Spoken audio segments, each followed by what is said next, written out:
Ideal گھٹیا بھی ہو سکتا ہے، بڑھیا بھی ہو سکتا ہے، ادنا بھی ہو سکتا ہے، اعلیٰ بھی ہو سکتا ہے، نیچے کا بھی ہو سکتا ہے، اوپر کا بھی ہو سکتا ہے۔ مثلا سب سے گھٹیا آئیڈیل کیا ہے؟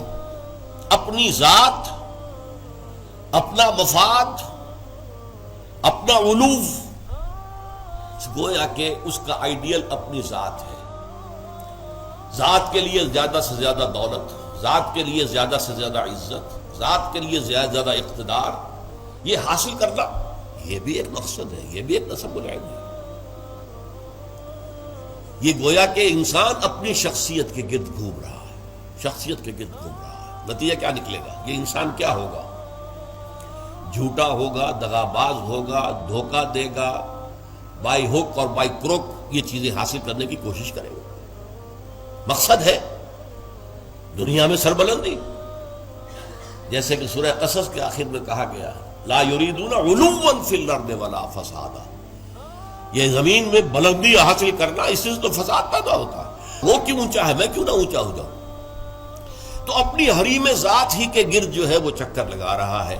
تو ظاہر بات ہے کہ جو اس آئیڈیل پر ہے وہ اخلاقی اعتبار سے انتہائی گھٹیا ہوگا، اس لیے کہ قرآن کہتا ہے ان النفس لامارۃ بالسوء، نفس جو ہے وہ تو برائی ہی کا حکم دیتا ہے۔ دولت مطلوب بن گئی، مقصود بن گئی، تو بائی حق اور بائی کروک، بائی حلال اور بائی حرام، بائی جائز اور بائی ناجائز، اس لیے کہ مقصود ہے۔ لہذا گھٹیا ترین آئیڈیل ہے انسان کا اپنا نفس، گھٹیا ترین، اور اس سے پست ترین اخلاق، رذائل اخلاق اس سے وجود میں آئے گی۔ اس سے ذرا بلند تر سطح پر، جسے ہم کہتے ہیں قوم پرستی، وطن پرستی۔ If a person is a really nationalist person، اب نیشن، آج کل تو آپ کو معلوم ہے نیشن سٹیٹس کا تصور ہے، وطن بھی نیشن کی اور بنیاد پر بنتا ہے۔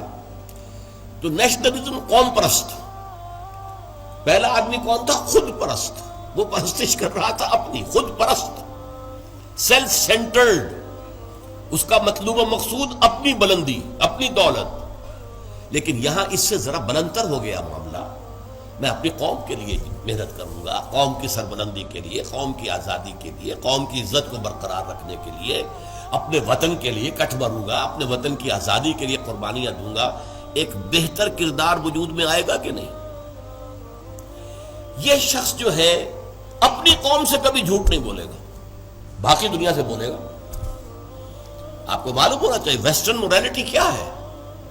اپنے ہاں وہ ایک بلی کے اوپر بھی ظلم ہوتا نہیں دیکھ سکتے، کسی کتے کے اوپر ظلم ہوتا نہیں دیکھ سکتے، لیکن دوسری قوموں کو ہلاک کرتے ہیں، اور وہ سمجھتے ہیں کہ ویپنز آف ماس ڈسٹرکشن ہمارا حق ہے، ہمارے پاس تو ہے، کسی اور کو نہیں ہم اچیو کرنے دیں گے۔ یہ مورالٹی ان کی، وہ اپنی قوم کے لیے ہے، کوئی جھوٹ نہیں بولے گا، دھوکہ نہیں دے گا، غداری نہیں کرے گا، اپنی قوم، اپنے وطن سے سچے ہیں۔ لیکن اس کے باہر نہ ان کی محبت ہے، وہ اپنے ہاں تو کہیں گے لو دائی نیبر ایز دائی سیلف، لیکن بقیہ قوموں کے ساتھ ان سے بڑا ظالم کوئی نہیں، انٹرنیشنل لیول پر آ کر ان سے بڑا جھوٹا، ان سے زیادہ فریبی، ان سے زیادہ دغاباز، ان سے زیادہ دھوکے دینے والا کوئی نہیں۔ لیکن پھر بھی کم سے کم اس شخص سے تو بہتر ہوا جو شخص اپنی ذات ہی کے اوپر سینٹرڈ ہے، خود پرست ہے، نفس پرست ہے، اس سے یقیناً ایک بلند تر آئیڈیل ہے وطن پرستی، قوم پرستی۔ یہ قوم پرستی اگر ہے تو ایسا تو نہیں ہوگا کہ قوم کے لیے ہتھیار خریدنے گئے تھے تو زبردست رشوت لے کر گھٹیا ہتھیار خرید لیا، یہ نہیں کرے گا وہ کبھی۔ ہمارے ہاں یہ بھی ہوتا ہے، اس لیے کہ ہمارے ہاں قوم پرستی ہے ہی نہیں، وطن پرستی ہے ہی نہیں۔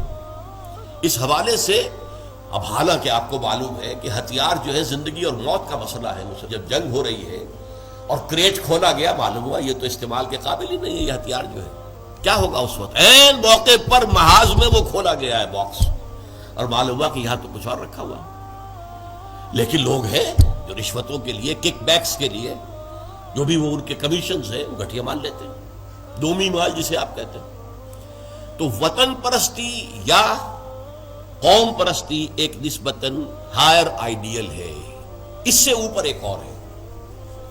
یہ جو حضرات تھوڑا بہت بھی فلسفے سے شغف رکھتے ہیں ان کو معلوم ہے، ہیومنزم، انسان دوستی، یہ جیسے ٹالسٹائے تھا، بہت بڑا ادیب تھا روس کا، وہ ہیومنزم کا قائل تھا. انسان سے دوستی ہونی چاہیے، انسان محبوب ہونا چاہیے، تمام انسان انسان سے محبت کریں. ہیومن بینگ ایز ہیومنس، چھوڑ دیں کہ وہ ہمارے ملک کا رہنے والا ہے یا نہیں، یہ ہیومن بینگ ہے. بھول جائیں اس کو کہ وہ ہماری قوم سے اور نسل سے ہے یا نہیں، یہ ہیومن بینگ، ہیومنزم یہ ہائیسٹ فلسفی ہے. لیکن آپ جو سوچ لیجئے کہ اول تو یہ کہ اس تک پہنچنا بڑا مشکل، اپنی قومیتوں کے حدود سے، وطنیتوں کے حدود سے، اپنے ذاتی مقاصد اور ذاتی جو بھی مفادات ہیں ان سے بلندتر ہو کر واقعتاً ہیومنسٹ ہونا آسان کام نہیں ہے. لیکن ہیومنسٹ جو ہے اس کے اندر بھی انسان کی محبت تو آ جائے گی، انسان مطلوب ہو جائے گا اس کا، اور اس اعتبار سے وہ قوم پرست اور وطن پرست سے برتر ایک شخصیت ہوگی. لیکن باقی کائنات، حیوانات، اس کے اندر اس کے لیے تو کوئی محبت اس کے اندر نہیں ہوگی، اس کے لیے کوئی شفقت نہیں ہوگی. ہیومنزم ہیومن بینگز کے لیے ہے. اس سے اوپر ایک اور ہے، اور وہ ہے کسی نظریے پر انسان کی نگاہ جم جائے.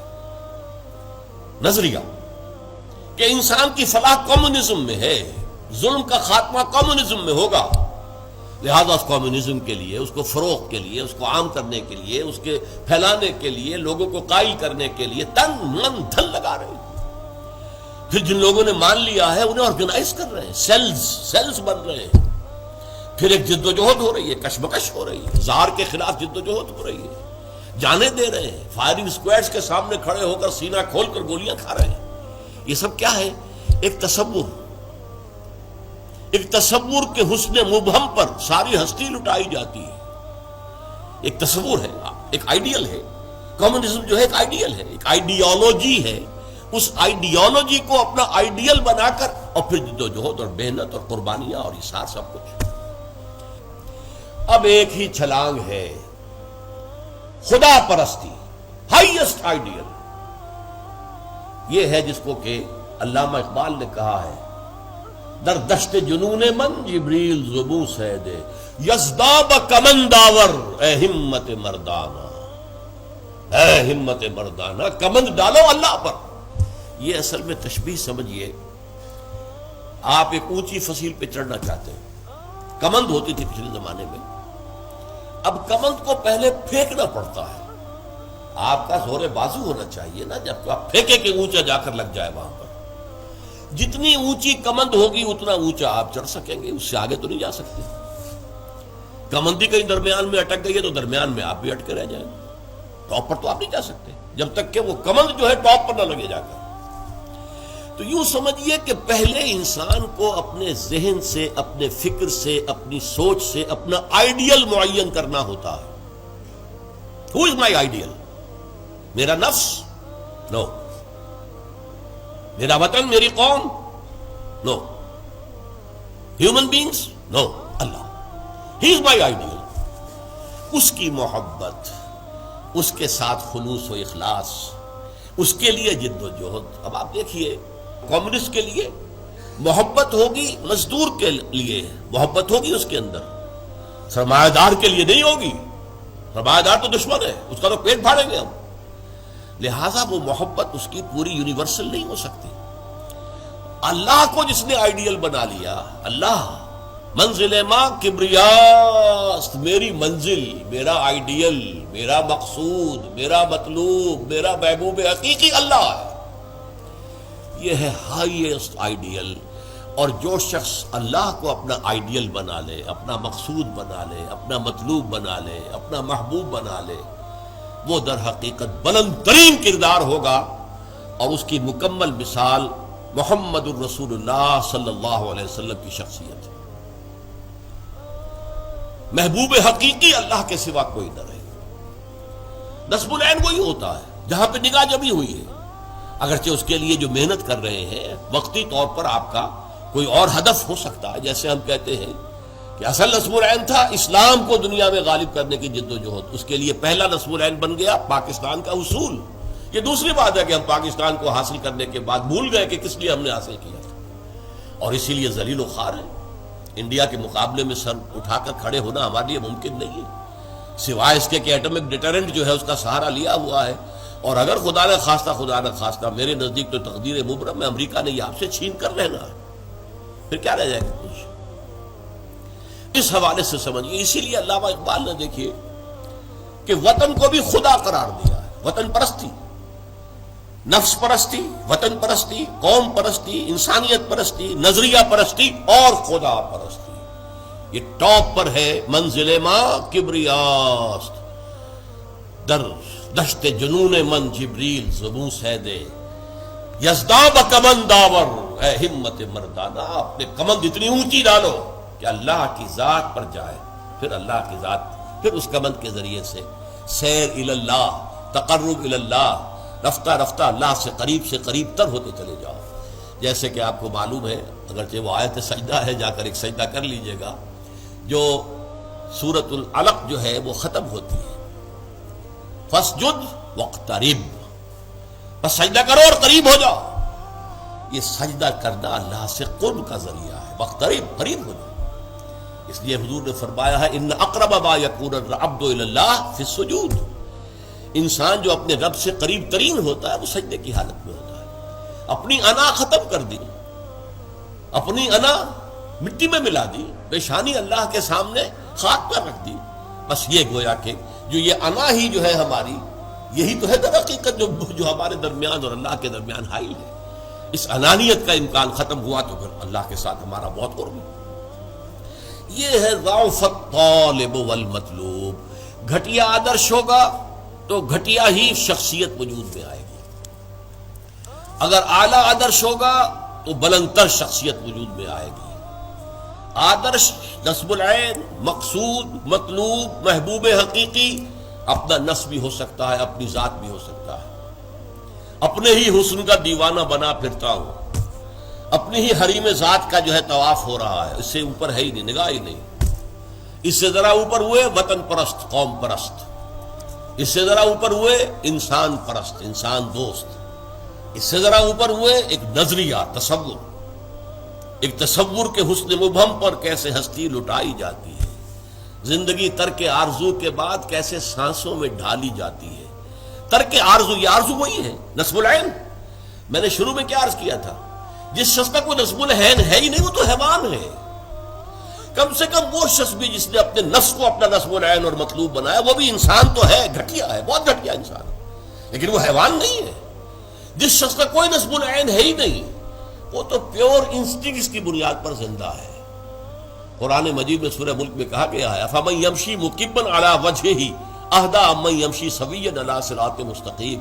ایک شخص اوندے منہ اپنے پیٹ کے بل جو ہے گھسٹ رہا ہے، اسے کیا نظر آئے گا منزل کہاں ہے، جانا کدھر ہے؟ ہم اپنے بطن اور فرج کے تقاضوں کی بنیاد پر زندہ ہیں۔ انسٹنکٹس ہے، جو اینیمل انسٹنکٹس ہے، پیٹ کھانے کو مانگتا ہے، اور ہمارے اندر پروکریشن کے لیے، نسل کو بڑھانے کے لیے جنس کا، شہوت کا جذبہ رکھ دیا گیا، اسی کے لیے اندر بس زندگی لگا رکھے۔ اس میں بھی کوئی امنگ نہیں ہے، اس میں بھی کوئی ہوشے اٹھنے کی خواہش نہیں ہے۔ بس میں کہا کرتا ہوں وہ زندگی نہیں گزارتے، زندگی انہیں گزارتی ہے، زندگی انہیں گزارتی ہے۔